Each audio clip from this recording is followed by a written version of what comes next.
Speaking of Mexico and indeed CONCACAF, we welcome in Herculez Gomez to the show. Mexico played Guatemala last night, got a 3-0 win, and afterwards we found out the group of 26 players that'll go to Europe for a couple friendlies under Tata Martino. The biggest surprise is one name that wasn't on the list, Javier Chicharito Hernandez. Now I'm going to ask you, because some people, they just tune into the Mexican national team every few years. They remember at the World Cup, he was one of Mexico's star players in Russia. Was it a surprise to you, though, that Chicharito was left out? No, not at all. Seb, how you doing? I can't say I was surprised Javier Hernandez was left out. You're talking about – I'm actually surprised a lot of players were included in this match. There's no need to see the likes of Javier Hernandez or Raul Jimenez. You know what these players are going to bring. I was more interested in seeing what a player like JJ Macías can do, Henry Martin, maybe Alexis Vega, these type of players, these type of young players that could potentially overtake some of these players. I mean, Javier Hernandez, right now at this stage of his career, 3 World Cups, Champions League, Premier League titles, whatever you want. What can he honestly prove? I think more than anything, you want to see what the next generation, what that next crop is looking like. And his current form has left a lot to be desired. So, no, it wasn't a surprise at all that Javier Hernandez was not in this list. You look at the guys that are competing for that position. Look, Raul Jimenez is the number one. Then after that, you've got some names that I think you can pick at. Pulido gets the call up, Henry Martin. Look, if Chicharito is behind those guys, and he's 32 right now, he's going to be 34 at the next World Cup, is he done with the national team? You think he's behind those guys right now? I'd say if the World Cup was tomorrow, Javier Hernandez would be on that flight. He'd be on that plane. He'd be with that team. Listen, you can't discredit what a player like Javier Hernandez brings to the table when he's in form. And we know how streaky Javier Hernandez is. It takes that first goal. It takes that first one to become 2, 3, 4, 5. If you can get him in rhythm, you get him on a roll, there is nobody better in the Mexican national team at scoring.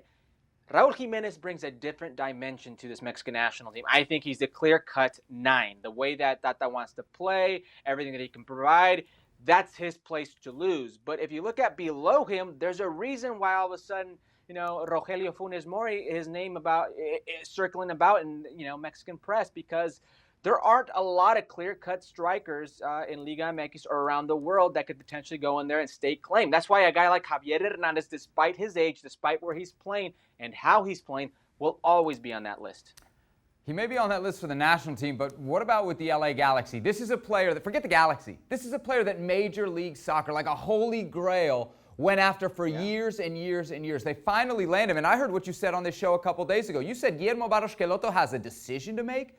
I mean, forget the national team, Herc. Are we at a place where we're talking about Chicharito getting benched in MLS?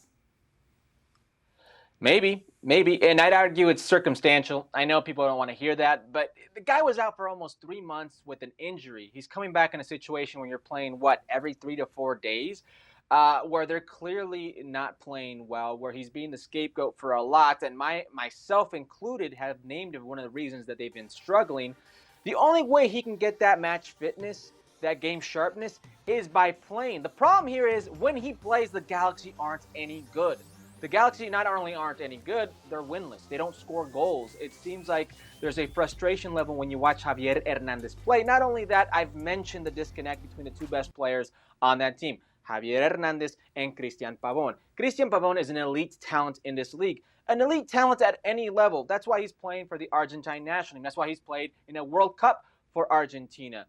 But when he's on the field with Javier, they have yet to really make that click. That chemistry is not there. And there's clear frustration out of both of them. Right now, LA Galaxy, and it's not me saying that, it's the numbers. When Ethan Zubek plays, despite his lack of goal scoring, he offers different things. He offers a different facet of the game that's better to the team. Javier Hernandez is important to the Galaxy, important to the league.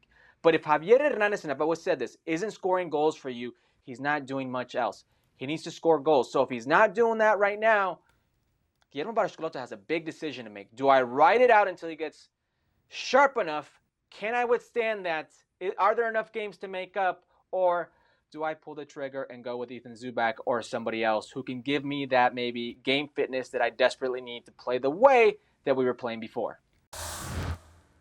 Well, thank you very much for watching ESPN on YouTube. For more sports highlights and analysis, be sure to download the ESPN app. And for live streaming, premium content, and let's not forget as well, ESPN FC 7 days a week. Subscribe to ESPN Plus.